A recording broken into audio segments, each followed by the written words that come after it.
Bonjour mes amis de lumière, j'espère que vous allez bien.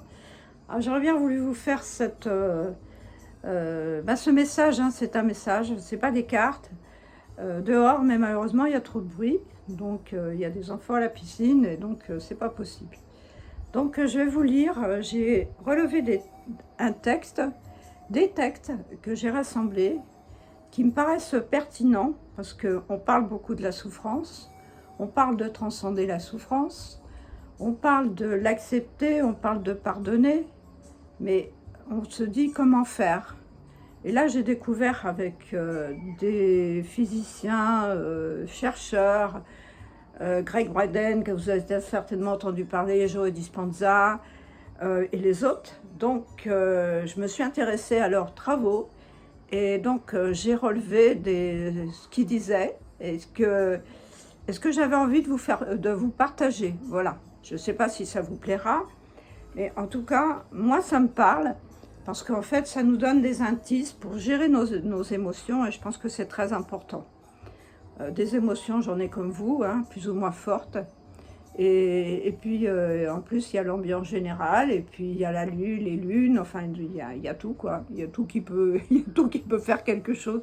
Donc, je veux vous partager ça.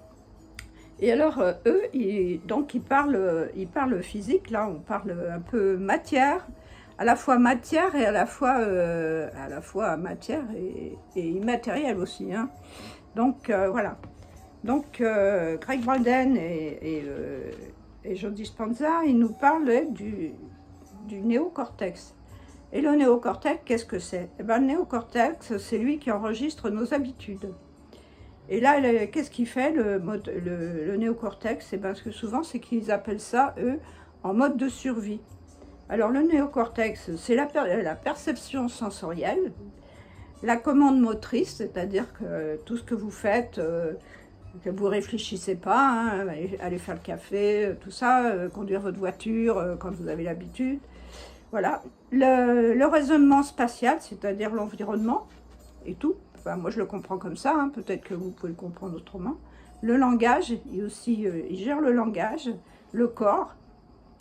Et donc, ce qu'ils appellent le mode survie, c'est-à-dire l'hormone du stress. Et on découvre qu'effectivement, on est souvent en stress, en fait, dans cette situation de stress, donc en mode survie. Donc, ils nous disent que c'est cette dépendance au stress qui menace notre sécurité. Notre attention, elle se porte sur l'extérieur, sur notre monde réel, notre monde de la matière.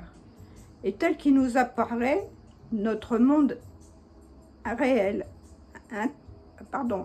notre monde réel qui nous apparaît est en fait plus important que notre monde intérieur. On s'intéresse beaucoup plus à ce qui se passe à l'extérieur, avec les autres, etc. Et on s'occupe moins de nous-mêmes. Et je pense que c'est là qu'il faut se gérer. Et plus on rentre dans ce monde extérieur, hein, donc la société, plus on éprouve de la souffrance. Évidemment, parce qu'il n'y a rien qui colle comme on voudrait que ça soit. Je pense que vous êtes d'accord avec moi. Et donc on éprouve de la souffrance, de l'angoisse, de l'inquiétude, de la peur, de la colère, de la frustration, de l'impatience et de l'agressivité. Et on est en proie au jugement et à l'opposition, ce qui provoque des conflits. Donc on est encore plus stressé. Et plus nous sommes sous l'emprise de ces émotions propres à la survie, c'est-à-dire propres au néocortex, et plus nous avons besoin de situations négatives de ce monde extérieur pour nourrir ce système nerveux négatif qui se nourrit de stress. Et notre corps se nourrit de stress. Je pense que c'est ça qu'on doit se rapporter à l'ego ou quelque chose comme ça. Et plus on a de problèmes, de difficultés financières, de la peur du terrorisme, de la violence, du dédain à l'égard de notre travail, et puis des autres aussi. Et donc inconsciemment, évidemment, on réaffirme notre dépendance à ces émotions parce qu'on les nourrit. Et dès lors que notre intention se porte sur ce que nous estimons être la cause extérieure de notre contrariété, qu'il s'agisse de quelqu'un ou de quelque chose, ce qui active le gène de la survie. Donc, le néocortex se met en mode hamster, n'est-ce pas? On connaît bien ça, le mode hamster.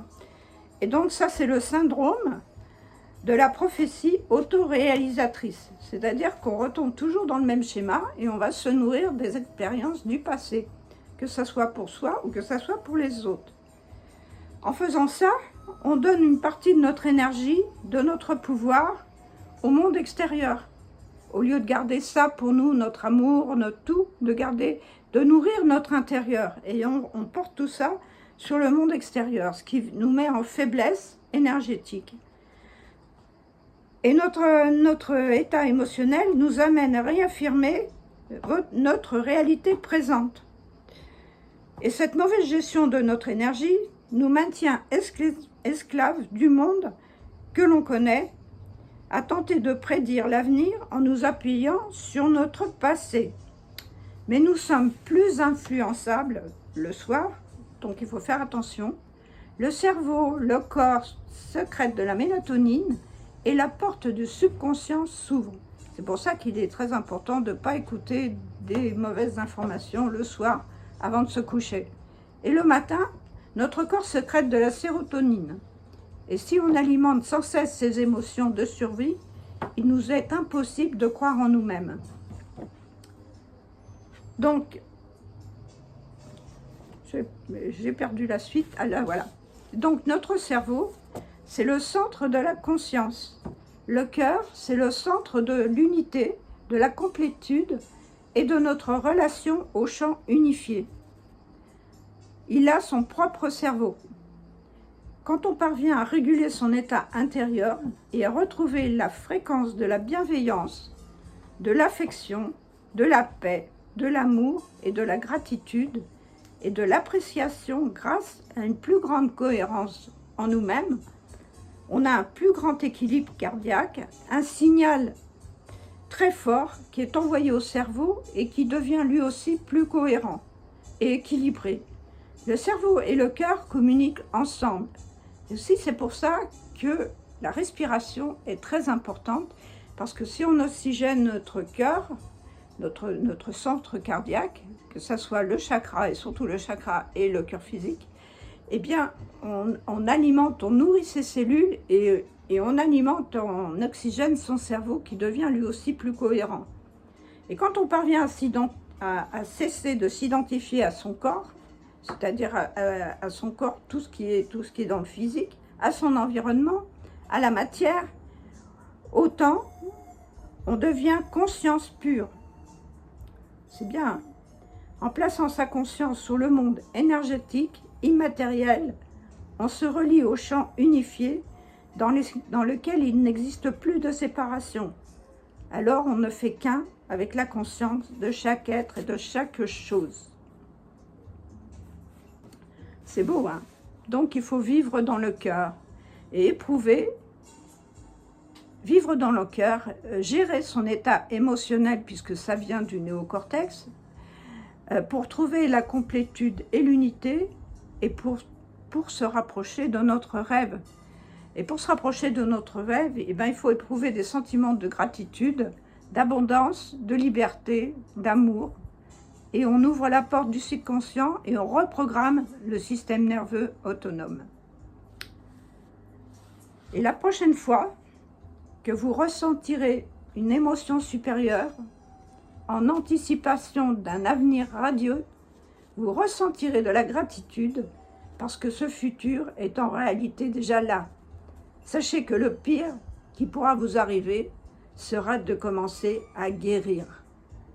Voilà mes chers amis, j'espère que cette petite vous aura plu, cette petite capsule vous aura plu. J'ai été éprouvée de venir vous partager ça parce que j'ai trouvé ça très important. Mais je vais quand même vous tirer une petite carte, la petite carte qui nous dit vous êtes soyez pleinement responsable. Vous êtes pleinement responsable de la gestion de vos émotions. Donc, d'après ce texte, remplacez vos émotions négatives que vous ressentez. Donnez-leur de l'amour, mettez une belle lumière dessus, réinventez-vous, réinventez-vous. Et osez parler et dire ce que vous avez sans la conscience. Et aussi, honorez-vous sans condition. Regardez ces belles cartes. Et vous avez le pouvoir de changer. Vous avez le pouvoir de faire cela. Voilà mes chers amis. Et je vous quitte. Je vous souhaite un excellent week-end. Je vous aime. Et puis à tout bientôt dans une prochaine capsule. N'oubliez pas de vous abonner, de me laisser des likes, des commentaires. Et merci à ceux qui se sont abonnés. Merci aux nouveaux. Merci à ceux qui vont venir. Merci à tout le monde. Plein d'amour pour vous. Au revoir.